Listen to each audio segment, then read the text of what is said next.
A demissão de Nelsinho Piquet pela Renault foi oficializada ao público durante o mês de agosto de 2009. Naquele momento, a Fórmula 1 estava em seu recesso do verão europeu, com 4 semanas separando o GP da Hungria, a última corrida de Nelsinho, do GP da Europa, disputado nas ruas de Valência. E a maneira com que as partes envolvidas se manifestaram indicou qual seria o tom do que viria nos meses seguintes.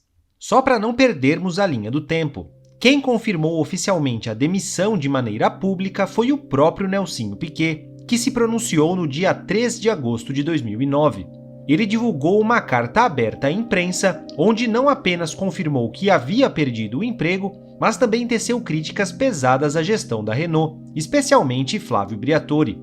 Alguns trechos nós já divulgamos em episódios passados, como a parte em que ele diz que Briatore foi o grande carrasco de sua carreira, mas foi muito além disso. Foi uma carta bem longa e alguns outros pontos se destacam. Disse que se sentia aliviado, pois chegava ao fim o pior período de sua carreira e criticou duramente o tratamento que recebeu da Renault, reforçando que a equipe e que Briatore não cumpriram a promessa contratual de dar condições iguais a ele e a Fernando Alonso. Já a Renault se manifestou apenas 15 dias depois, em 18 de agosto de 2009, quando se confirmou que ela participaria do GP da Europa. A gente vai explicar já por que a Renault correu o risco de ficar de fora da corrida de Valência, mas quanto à demissão de Nelsinho, a equipe apenas se preocupou em seguir o protocolo. Disse que Romain Grosjean estaria em seu lugar, agradeceu Nelsinho pelas contribuições prestadas e desejou o melhor para o seu futuro. Quando tudo isso se desenrolava publicamente, nos bastidores as coisas já estavam borbulhando. Como contamos no episódio passado, ainda no mês de julho, Nelsinho deu seu primeiro depoimento formal aos investigadores contratados pela FIA, confessando da sua perspectiva tudo o que havia se passado no GP de Singapura de 2008. Isso dava início, oficialmente, ao escândalo do Crashgate, e era hora de a FIA investigar a fundo o caso. No 6º episódio da temporada de Singapura, nós vamos detalhar como que se deu a apuração da batida proposital e o envolvimento dos acusados de arquitetarem a farsa. Eu sou o Bruno Ferreira e escrevi o roteiro deste podcast com o Lucas Santoki, o meu parceiro de Projeto Motor. Episódio 6 – A investigação.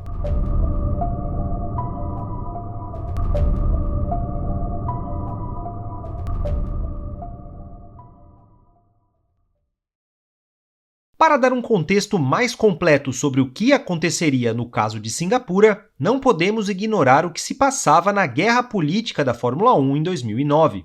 Como nós contamos em episódios anteriores da série, a categoria vivia um grande racha entre a FIA, sob a figura de seu presidente, Max Mosley, e as equipes, que haviam criado a FOTA, a Associação das Equipes da Fórmula 1.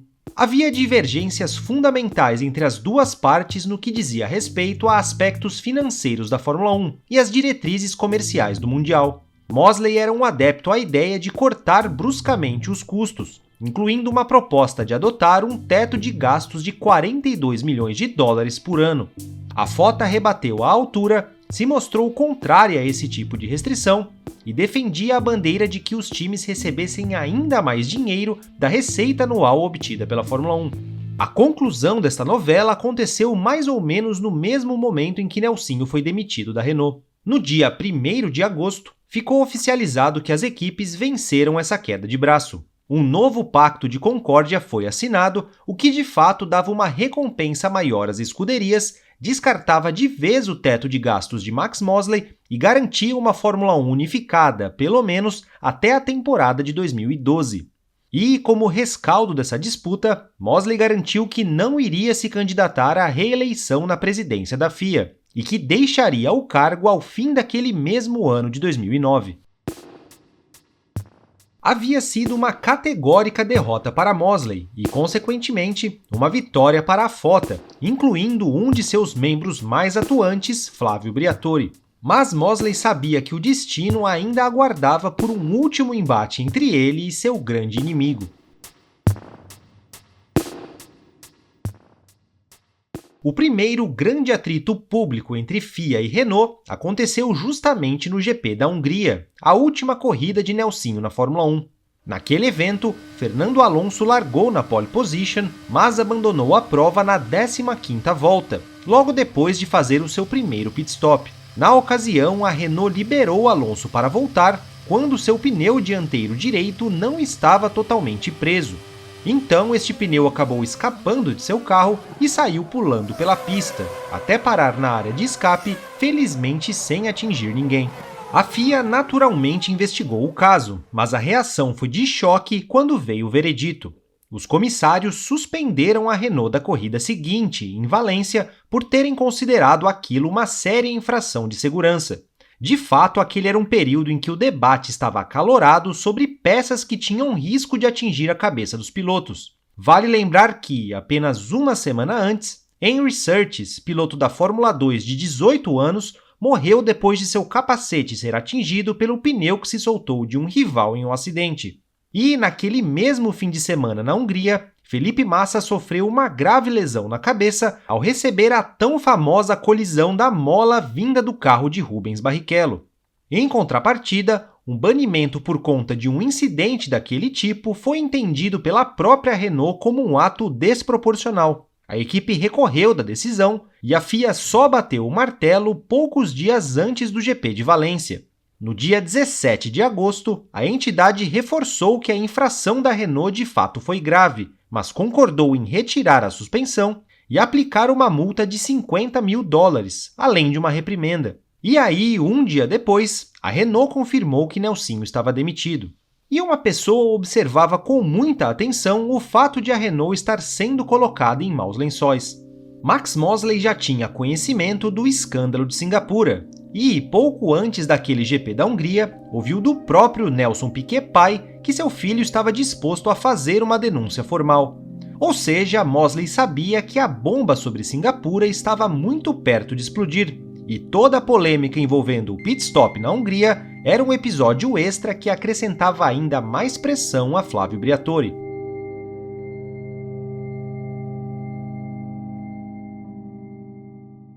Na verdade, Max Mosley sabia que a controvérsia sobre Singapura era uma grande chance de levar a melhor em um conflito final contra Briatore, naquela que poderia ser a última grande polêmica de sua gestão como presidente da FIA.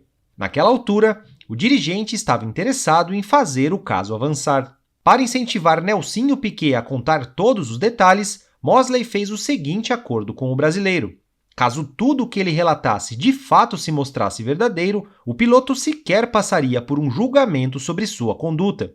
Ou seja, mesmo que Nelsinho tenha sido peça-chave para fazer a conspiração se materializar, ele já receberia imunidade total apenas por ter denunciado o caso. Depois, em um raro momento de trégua, Mosley concordou em almoçar com Flávio Briatore, naquele mesmo restaurante em Mônaco onde, semanas antes, havia se encontrado com Nelson Piquet pai. Nesta ocasião, Briatore aproveitou para dizer a Mosley que a acusação era ridícula e que não dava para acreditar na ideia de que Nelsinho tenha batido de propósito, até porque ele já tinha tido vários outros acidentes naquele ano e meio em que ele foi piloto da Renault. E, de fato, dependendo de como este processo seria conduzido, a atitude de Nelsinho até poderia ser vista como uma tentativa de vingança, no sentido de ser um piloto amargurado por ter sido demitido e querendo, de alguma forma, descredibilizar o seu antigo empregador. Então, com todas as evidências em mãos, a FIA precisava começar a sua investigação e coletar depoimentos dos potenciais envolvidos. E isso aconteceu no fim de semana do GP da Bélgica de 2009. Os investigadores foram colocados para dentro do circuito de Spa-Francorchamps de maneira totalmente discreta. Eles se instalaram em uma sala da torre de controle e conduziriam uma série de interrogatórios com membros da equipe Renault, que, caso a acusação de Nelsinho fosse verdadeira, poderiam ter algum conhecimento do que se passou. O detalhe é que estes membros da Renault não foram avisados com antecedência sobre esta investigação. Eles foram chamados às pressas para comparecerem à torre de controle e só um pouco antes de entrarem na sala, ouviram o contexto do que aquilo se tratava. Quando entravam na sala, se deparavam com uma mesa comprida, toda ocupada nas laterais por membros da FIA, os comissários do GP da Bélgica, além de integrantes do grupo de investigação Quest e do escritório de advocacia Sidley Austin, que prestavam assessoria à FIA neste processo. Na ponta desta mesa estava a advogada Dorothy Corey Wright, do escritório Sidley Austin, que conduziria tudo. Os interrogatórios começaram a ser realizados durante a tarde do dia 27 de agosto, a quinta-feira anterior ao GP da Bélgica, e o primeiro a ser convocado a depor foi Fernando Alonso.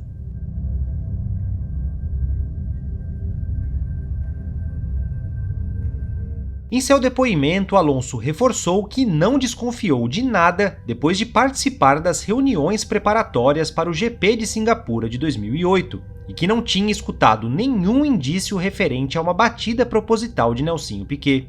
Ele admitiu que, no papel, a estratégia que ele adotou para a prova, ao parar cedo, foi bastante agressiva, mas que, ao largar tão fundo do grid, ele não teria benefício algum se tivesse uma estratégia convencional, igual à dos outros pilotos. De todo modo, reforçou que o papel de definir a estratégia de corrida cabia majoritariamente aos seus engenheiros. Os investigadores acharam que não seria apropriado pedir para que Alonso avaliasse a telemetria de Nelsinho no momento da batida.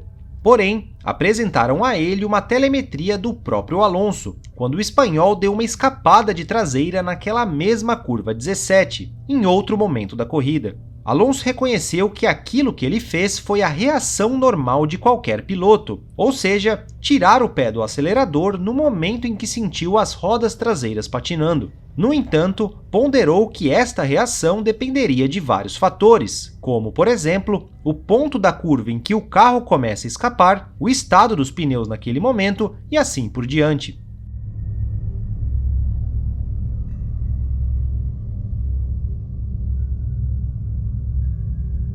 Em seguida, foi a vez de Pat Symonds, o diretor técnico da Renault. E este foi um ponto-chave para toda a investigação, já que ali as peças começavam a se encaixar. Primeiro, ele confirmou que de fato conversou com Nelsinho sobre a possibilidade de uma batida proposital beneficiar o resultado de Alonso. Porém, segundo ele, isso aconteceu por iniciativa do próprio brasileiro, que teria sugerido a ideia. Depois, foi questionado se sabia que uma batida aconteceria na 14ª volta da corrida, mas disse que preferia não responder. Também foi perguntado se ele se lembra de ter mostrado um mapa da pista a Nelsinho para apontar o exato local da batida, e Symonds também não quis responder àquela pergunta. Os investigadores disseram a Symonds que eles poderiam tirar algumas conclusões do fato de ele se recusar a responder perguntas importantes. Como resposta, Symonds admitiu que entendia isso perfeitamente, mas que preferia preservar a sua posição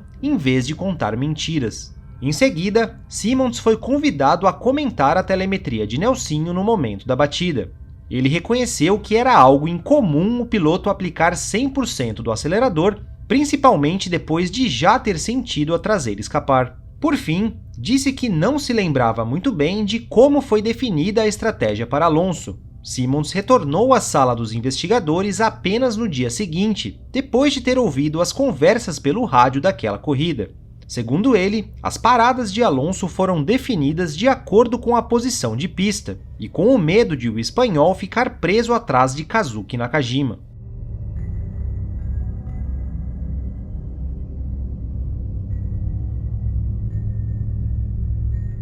Ainda na quinta-feira, 27 de agosto, os investigadores convocaram uma série de engenheiros e estrategistas da Renault, com dois objetivos em mente. Entender como foi o processo de definição da estratégia de Alonso para aquela prova, e 2, entender os seus pontos de vista sobre a telemetria do acidente de Nelsinho. Ali, o discurso predominante foi o de que a estratégia de Alonso tinha de ser diferente do habitual. Caso contrário, o piloto teria poucas chances de escalar o pelotão depois de largar em 15º. Ou seja, Alonso tinha pouco a perder. Quanto à telemetria de Nelsinho, os engenheiros classificaram como inconclusiva. Podia ser tanto a de uma batida proposital, como a de um acidente de fato. Um destes engenheiros contou que chegou a perguntar a Nelsinho se a batida havia sido intencional, mas o piloto, na altura, negou. O chefe da Renault, Flávio Briatore, só chegou ao circuito de Spa no dia seguinte, na sexta-feira, dia 28 de agosto. Ainda na parte da manhã, foi convocado a prestar o seu depoimento, só que Briatore admitiu que já sabia do que se tratavam as investigações. Então ele chegou mais preparado e com uma estratégia bem definida. Uma das primeiras coisas que ele fez foi mostrar aos investigadores a carta que ele havia escrito a Nelson Piquet pai, no dia 28 de julho, cujo conteúdo nós lemos por aqui no episódio passado. Naquela carta, Briatore rebateu de maneira firme a ideia de ter dado uma ordem para Nelsinho bater. Briatore queria mostrar que esta acusação já era algo que estava em seu radar, e que via a iniciativa dos Piquet como uma tentativa de chantagem. Outro argumento de Briatore foi o fato de Nelsinho ter um contrato menos vantajoso em 2009 em relação ao que ele tinha em 2008, com uma redução salarial e a cláusula de performance que poderia encerrar o acordo. Segundo Briatore, caso Nelsinho tivesse realmente feito este favor para a Renault, ele seria premiado com mais vantagens contratuais, e não com menos. Sobre ter dito obrigado a Nelsinho logo depois da bandeirada, comentou que não se lembrava direito, mas que, se disse isso, foi talvez em tom de piada. Por fim, Briatore reforçou que nunca participava diretamente do processo de definir as estratégias de corrida e que não poderia comentar a telemetria da batida, pois havia outras pessoas mais qualificadas para isso. No entanto, admitiu que não procurou iniciar uma investigação interna para tentar apurar as acusações de Nelsinho.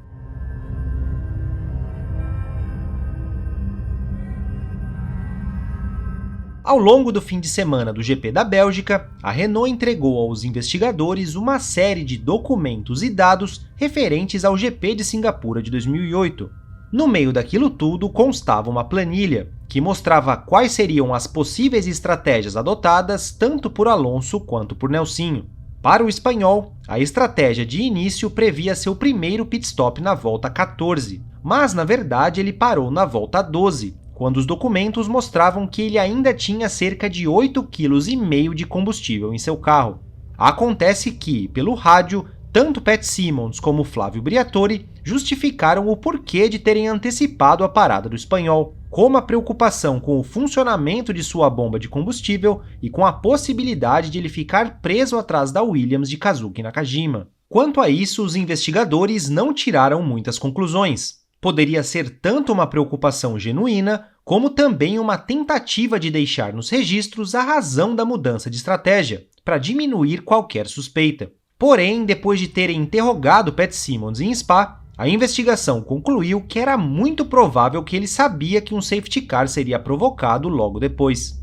Já sobre Nelsinho, os investigadores consideraram que foi muito incomum a sua preocupação em saber a volta exata da corrida em que ele estava. A estratégia previa o primeiro pit stop para o brasileiro em torno da volta 28, mas desde os primeiros giros ele dizia que não conseguia enxergar as placas e perguntava qual era a volta da prova, e que, pouco antes de sua batida, na volta 14, quem conduziu as comunicações com Nelsinho foi justamente Pat Symonds.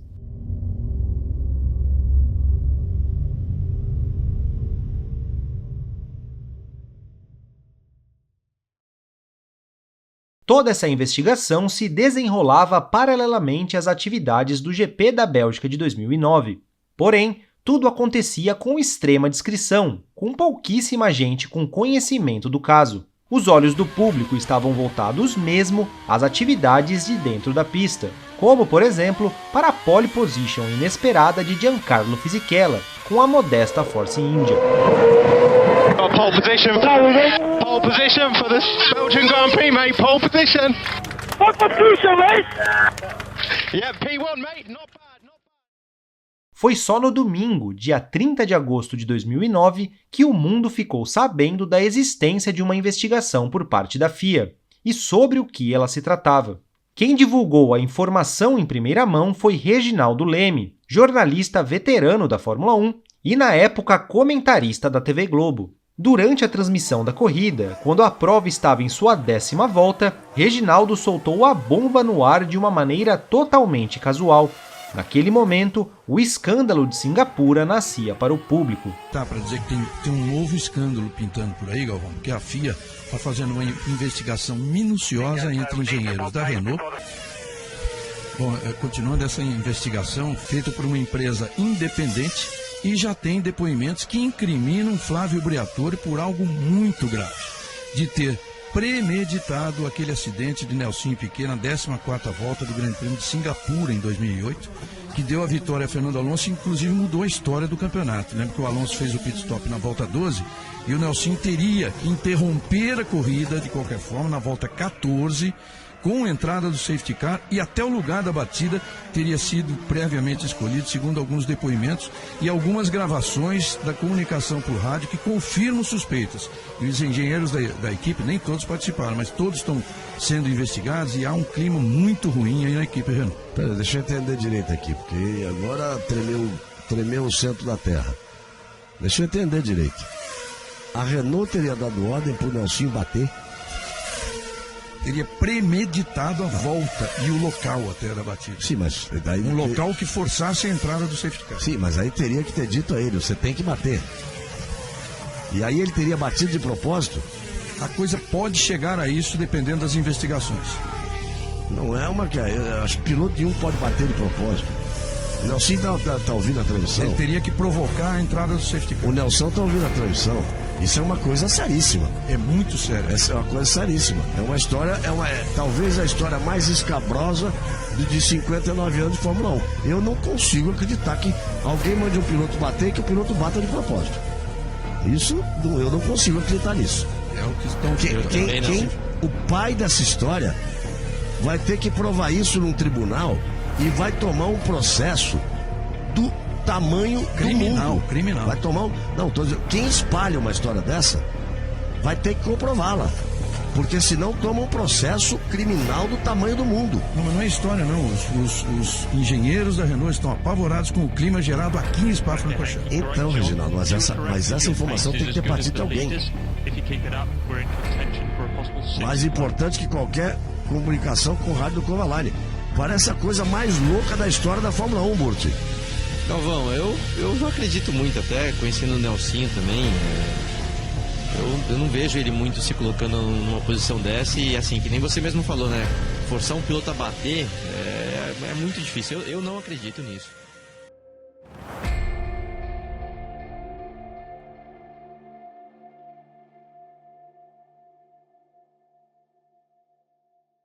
A informação dita por Reginaldo de fato não era algo convencional, então é até compreensível que ela tenha gerado uma reação de espanto. Galvão Bueno relembrou que Nelson e Nelsinho Piquet estavam assistindo a corrida, como se fosse um recado de que, se Reginaldo não tivesse certeza do que estava falando, ele poderia deixar muita gente irritada, incluindo a família Piquet. Porém, o que ninguém sabia na época é que a fonte de Reginaldo para conseguir este furo era o próprio Nelson Piquet. Ele e Reginaldo Leme eram conhecidos de décadas, desde os tempos de Piquet como piloto de Fórmula 1. No fim de semana do GP da Hungria de 2009, a última corrida de Nelsinho, Piquet pai conversava com Reginaldo e fez um comentário de passagem que deixou o jornalista encucado. Então, instantes mais tarde, em uma conversa particular, Reginaldo questionou Piquet sobre aquele assunto, e foi este o momento em que o tricampeão mundial decidiu revelar a história. Porém, como Nelsinho ainda nem havia dado seu depoimento para a FIA, Piquet pediu para Reginaldo segurar a informação e publicá-la apenas no momento certo.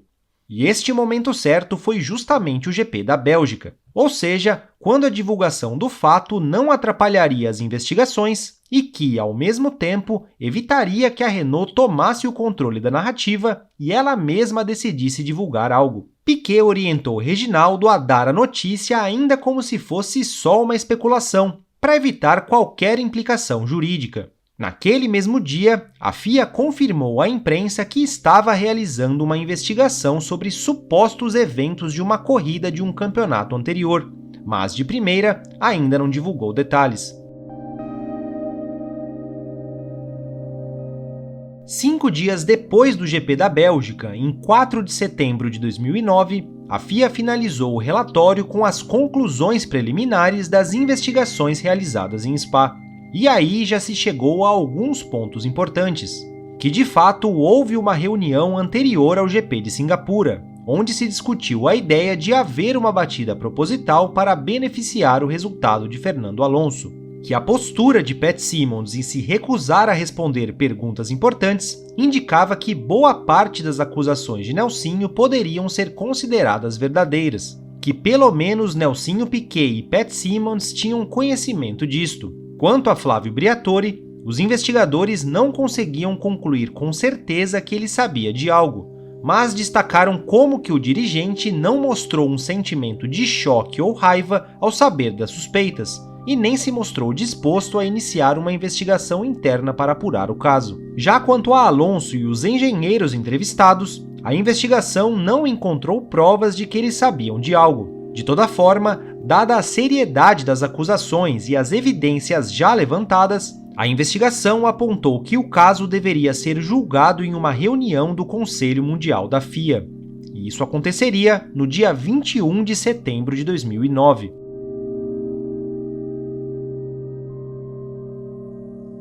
Em um primeiro momento, a estratégia dos acusados diante das graves alegações era de partir para o ataque.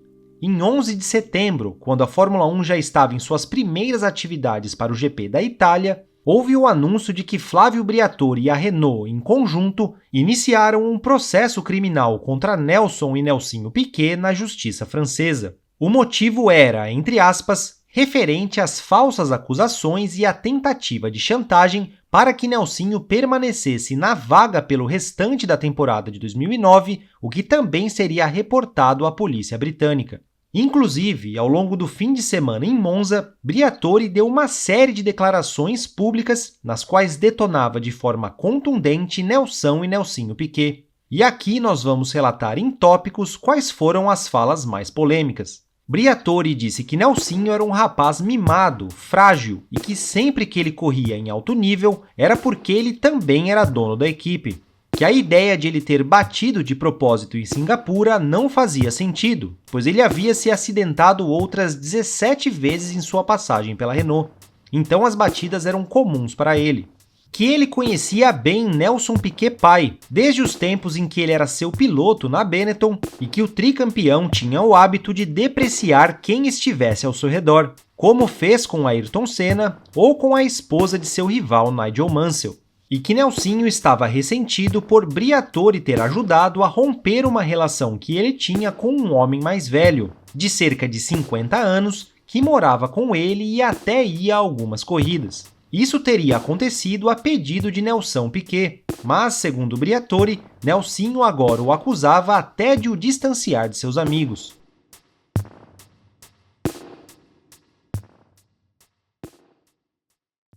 No meio de todo esse conflito, que se desenrolava tanto publicamente quanto nos bastidores, uma figura estava em posição surpreendentemente neutra. Bernie Ecclestone, que era amigo tanto de Nelson Piquet e Max Mosley, personagens-chave da acusação, como de Flávio Briatore, o principal acusado. Porém, olhando de forma pragmática pela perspectiva da Fórmula 1, a sua preocupação era bastante clara. Em meio a uma crise econômica global, que viu marcas como Honda e BMW deixarem a categoria, sendo que meses depois a Toyota também abandonaria o barco, Ecclestone temia que a mesma coisa iria acontecer com a Renault, caso ela fosse considerada culpada. Para ele, a tática adotada pela Renault, muito por influência de Briatore, era errada.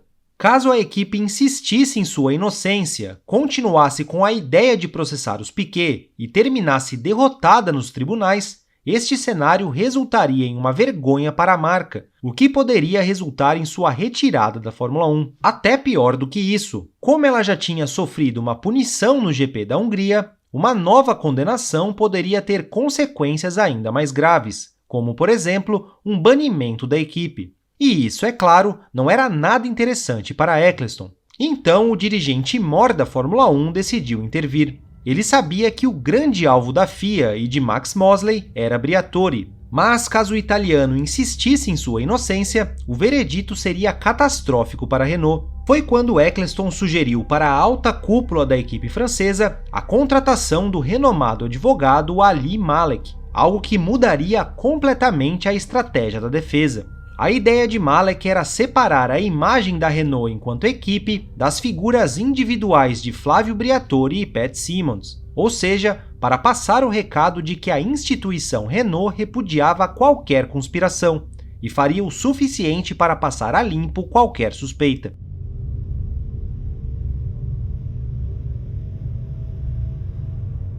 Sob a orientação de Malek, a Renault enfim realizou uma intensa investigação interna para apurar a fundo o que havia acontecido no GP de Singapura de 2008. Como resultado disso, no dia 16 de setembro de 2009, 3 dias depois do GP da Itália, a Renault anunciou a demissão de Flávio Briatore e de Pat Symonds, que deixariam a equipe imediatamente. Além disso, a escuderia confirmou que não contestaria as acusações que enfrentaria na reunião do Conselho Mundial da FIA, no dia 21.